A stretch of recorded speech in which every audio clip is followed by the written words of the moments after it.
Hi, welcome.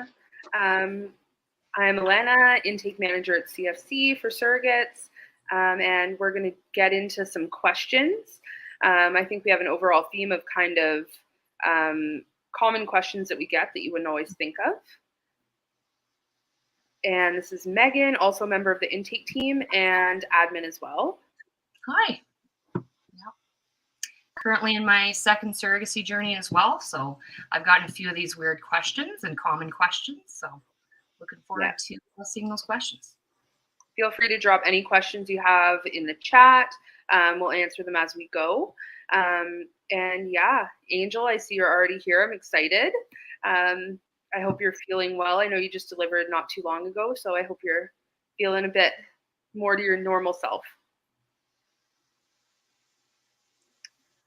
Okay, will the baby look like you because you are carrying it?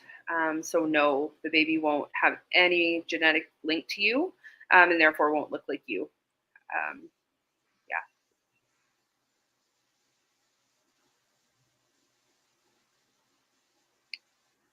Why don't surrogate mothers get attached to the baby? So there is, like I said, no genetic relationship.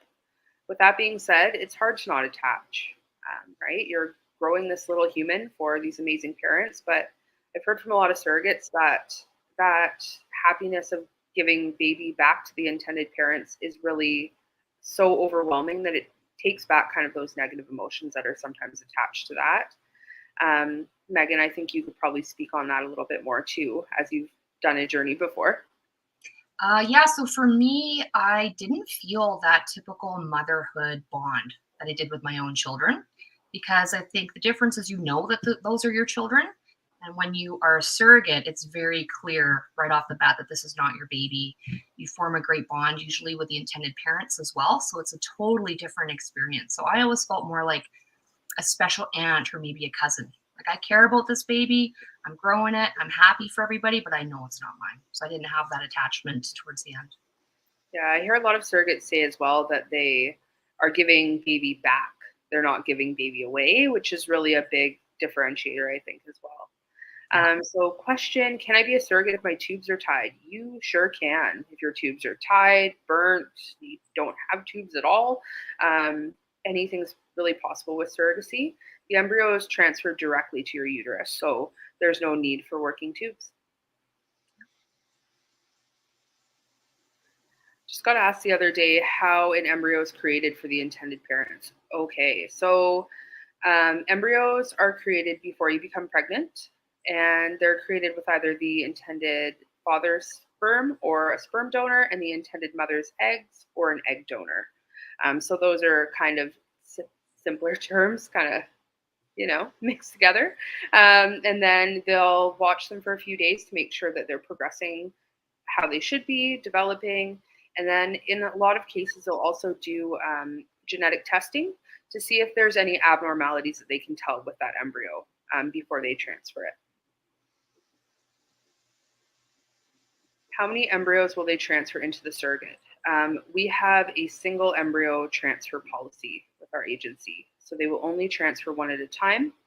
This is to help avoid the risk of multiples because it's terrifying, honestly, to think about being pregnant with more than one or two or three or four babies. So just one at a time. And that way it keeps it as safe as it possibly can for you and for baby. Yeah. I enjoy just carrying one baby at a time. Yeah. Can you see the baby before the parents take it? Yeah. So you will have that time if that's something that you're wanting. And it will really depend on kind of your preferences, intended parent preferences, on if they stay in the same room as you or if they have a separate room after delivery. Megan, what did you do after your birth? So it was important to me that baby was handed to my intended mom right away. She'd been waiting so long. So I really wanted to see that moment. Like, that handoff was really kind of symbolic and important to me. So, I got to see the baby. I got to hold the baby right after the birth. And then I was very tired. So I actually just went right to bed. And then the next morning, I got lots of baby snuggles. And they stayed for about 20 days after the birth. So in that time, we hung out a lot, just enjoyed that time that we had together. So it was really awesome seeing them be these adorable first-time parents and getting all the baby snuggles. Yeah. all the snuggles. I always want to hold everyone's baby. I'm that person that's like, if I see someone in a store like with their crying baby, I'm like, oh, we kind of put a damper on that, but I still do it anyways. And it's kind of nice too that you get the baby snuggles, but also when the baby starts crying or has a dirty bum, you're like, Yeah. I've changed all the diapers of my own kids. Yeah. A lot of surrogates say to you that it's so odd after delivery because you can sleep. You can Yeah. just go to sleep. You can just go and do whatever you're going to do, right? You don't have kind of that have to in terms of diapers and feeding and all that stuff. Yeah, it's amazing how fast I healed with my surrogate baby because I think it was just literally sleeping like 8 hours. No one's waking me up crying. And, you don't usually get that after birth. Right. Are surrogacy babies more susceptible to genetic defects? So no, they will do the genetic testing on the embryos in most cases to ensure that there's no abnormalities. If there isn't genetic testing done on the embryos, then it's the same odds as if it was just natural conception. Angel, you got all the questions today. How long does it usually take from matching to transfer? Oh, sorry, I skipped one. How long do I have to wait after delivering to match with a new set of intended parents? So that's up to you, what you're comfortable with in terms of that. I know that a lot of our surrogates start looking at profiles before they've even delivered. So it's definitely whatever your preference is and whatever you're comfortable with. In most cases, you'll have to wait at least 6 months after delivery until you can have your next transfer. So kind of planning around that as well in terms of your schedule and the intended parent schedule. How long does it usually take from matching to transfer? Once again, totally up to you. You set your time frame as far as a year into the future. And on average, if you're doing everything super, super fast, it can be 4 to 6 months from choosing your intended parents to that actual transfer stage. And sometimes it can even be faster. I've gotten it within 3 months, but I was like, let's go. Hurry, Yeah, hurry. right. Really foot on the gas pedal in Yeah. those terms. Yeah. Do I have to travel to the US? No, so you don't. You can choose clinics that are more local to you and really outline if you want to stay within Canada, if you're open to anywhere, if you want to go only to the US, but you never have to travel to the United States. It's totally up to you on if you're comfortable with those clinics or not. And we'll only send you intended parents working with the clinics that you're comfortable with.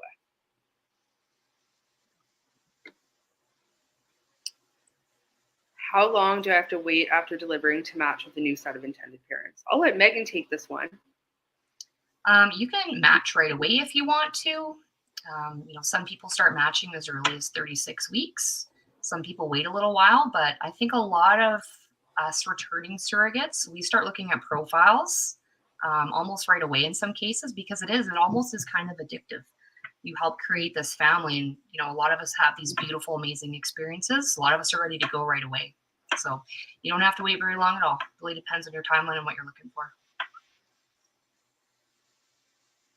What is screening like? Megan, I'll let you take that one away too, because I know you've worked with a couple different clinics. So screening, usually you travel to your intended parents' fertility clinic. Sometimes you can do it locally as well. But I went through blood work.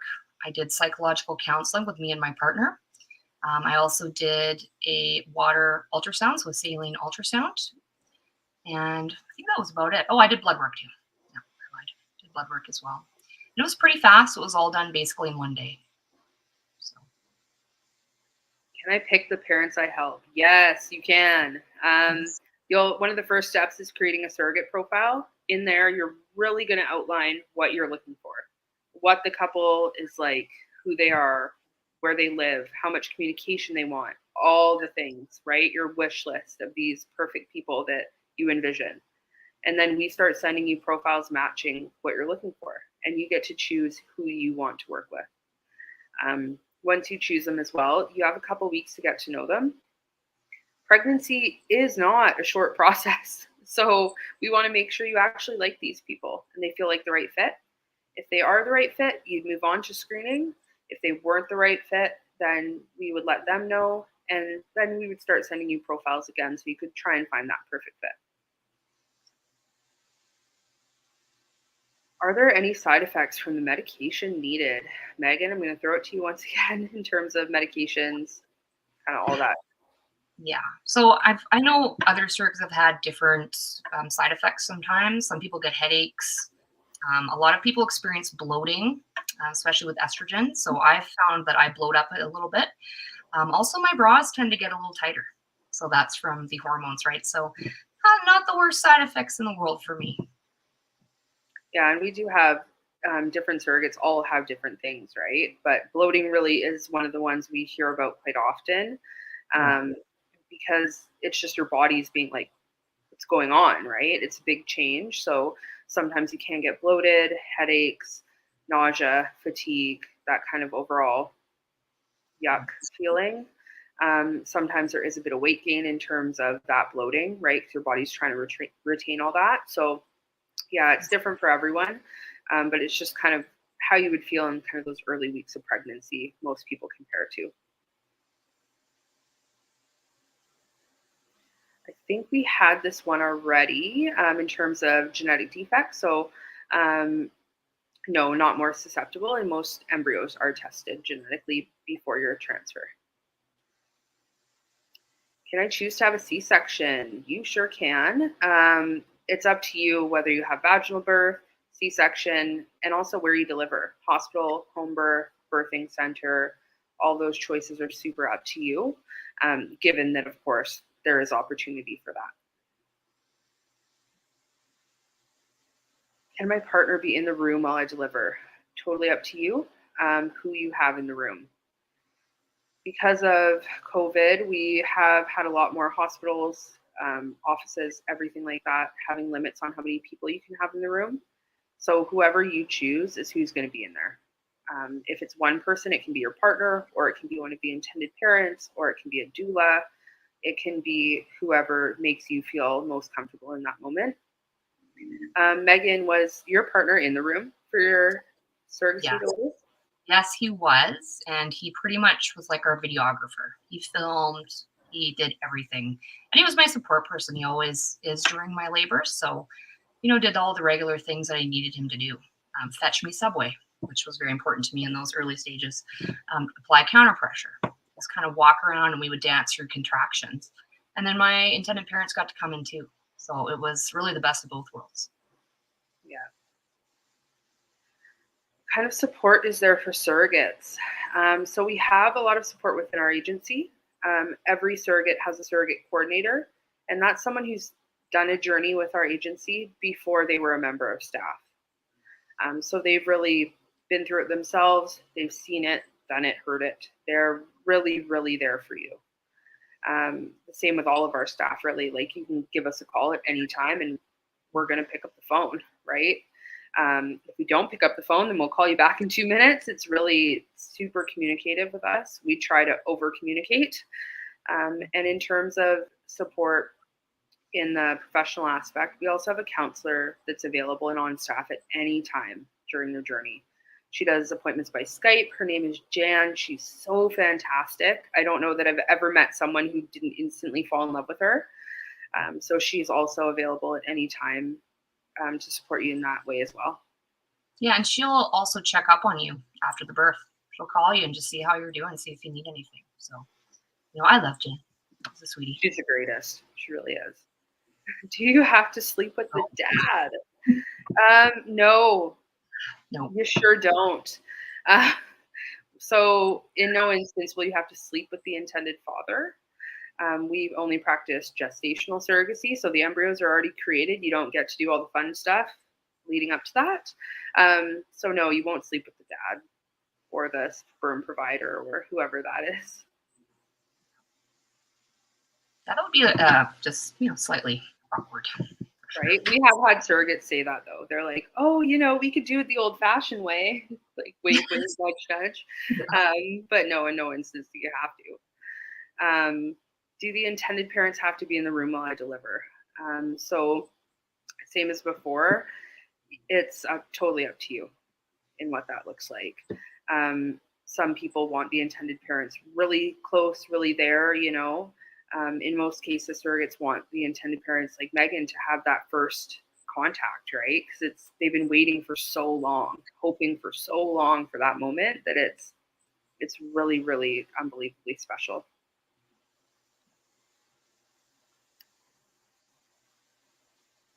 How does guardianship work after birth? So it's all over your legal contract in terms of you not having any parental or financial obligation in the future. So you will kind of walk through all of those things with your lawyer before you sign the contract. You won't have any like responsibility in terms of guardianship of that baby. It's all taken care of beforehand. Megan, the lawyers and everything, they were quite thorough with all that stuff, going through it with you too as well, right? Before signing everything. And Yeah. And before ever getting pregnant, you do go through contracts. You're very well aware of that process. And then as I got closer to the end of my journey and closer to giving birth, the lawyer was in contact, let me know what I needed to do. After baby was born, I think it was just 2 days later, we hopped on a Zoom and just quickly signed some paperwork, electronic documents. And that was it. So I really didn't have to do much at all.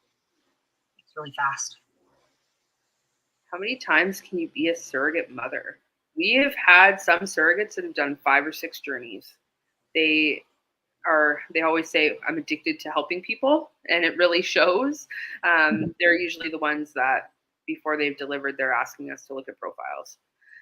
It's really something that people do more than once in most cases, whether that be new intended parents or a sibling journey, so they'll have another child for the same set of intended parents.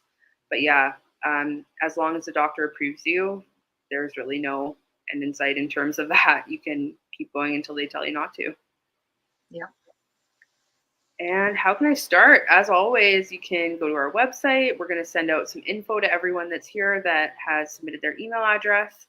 The profile is the first step, and booking a call with Megan or I to really go through everything, walk through the process, chat through it, and really make sure it's right for you and something that you're wanting to get started on. Once your profile is done, that's when we start sending you all those profiles to look through and hopefully find you those perfect people. And does anyone have any other questions to put in the chat or anything else you're wanting to know about just kind of before we start wrapping things up, I think? Angel, do you have any other weird questions that you've been asked before or anyone's said to you?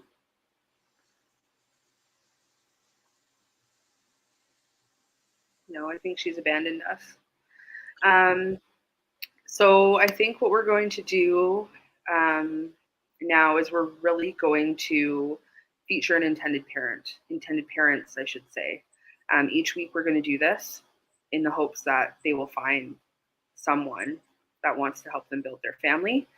Megan, I don't know if you want to go over these intended parents a little bit first, because I know that you've really had that personal connection with them as well. Yes. So this couple, they're really special. Really, really developed an emotional connection to them. And their names are Vivian and Bill. And they suffered a really traumatic pregnancy loss. So we'd love to show you that video. They're a fantastic couple. They're absolutely available, and they are still looking for their surrogate. So if you think you can help them, please reach out to us. We would love to get you chatting to them today. We also should forewarn you that it's a very emotional video. Yeah, have the tissue.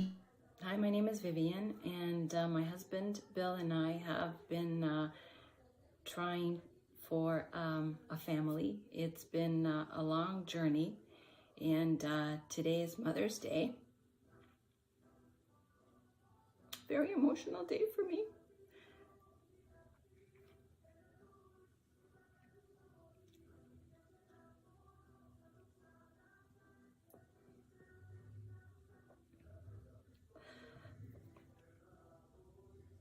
We lost our little baby in January. We had an amazing surrogate, Sue.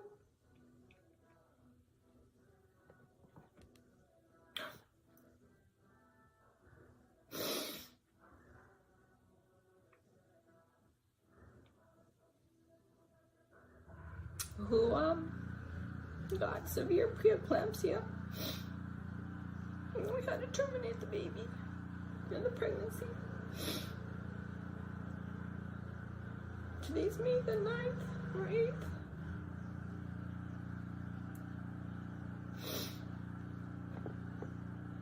We would have had her on May the 26th.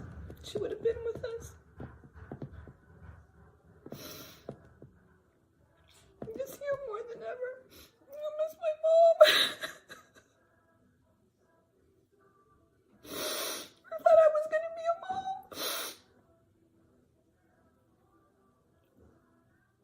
We're so close.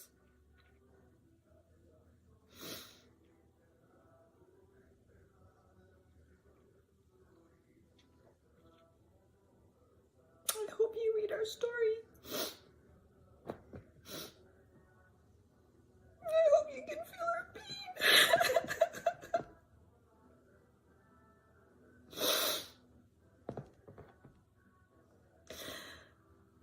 I hope you pick us.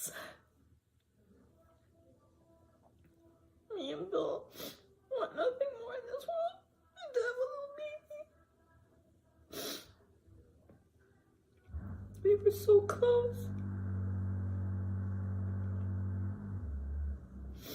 I'm trying to think positive though. Somebody out there is gonna listen and hear our story and is gonna want to be our surrogate. I hope it's you. I hope you give us the miracle of life. I hope next year me and Bill will be holding a precious little bundle of joy.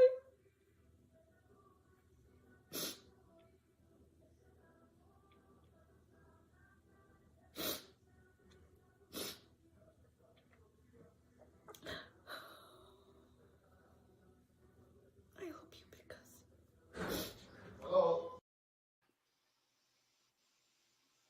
Gosh, it gets me every time, seriously. Yeah, Vivian submitted this video to us after her surrogate had a severe complication. She had preeclampsia, leading to the risk that the surrogate would lose her life. So they had to not move forward with the pregnancy. It's heartbreaking. Every time we watch it, we send it, we think about it, it really, really breaks everyone's heart. They're still looking. They've had interest in their profile. They've had surrogates want to choose that are unable to move forward. So they're constantly looking. I feel like we should have started with something slightly happier, because now I feel like it's a lot, right? But it also shows that something crashed in my house and it scared me. It really does show, though, that they're real people with really, really raw emotions. And I can't wait until someone does choose them. And she makes another video where she talks about how extremely happy she is. It's something that will happen, right? We just got to find those people or that person that wants to make their story complete. Yeah, and it's people like Vivian and Bill. Those are the reasons why, for me, that's why I became a surrogate. I wanted to help someone like her. So, you know, it takes a really special person to be a surrogate, and hopefully that special person's watching tonight. It's going to come in for Vivian and Bill. And if you want more information, of course, like I said, you can always reach out to us. We'll reach out to you. There's no commitment when you first start, right? It's just a phone call to chat, see if it's something that's going to work for you and for your family. So we'll close it off there. Angel, I know, as you can see, I'm in tears too. I can't ever help it. But yeah, we'll see you guys all on our next one if you choose to come. Share the link. When you get it in your email, forward it. Forward it to your sister, your cousin, the neighbor down the street who you saw just had a baby. Like, just really get it out there, because it's something that's so, so important. And we always have parents like Vivian and Bill.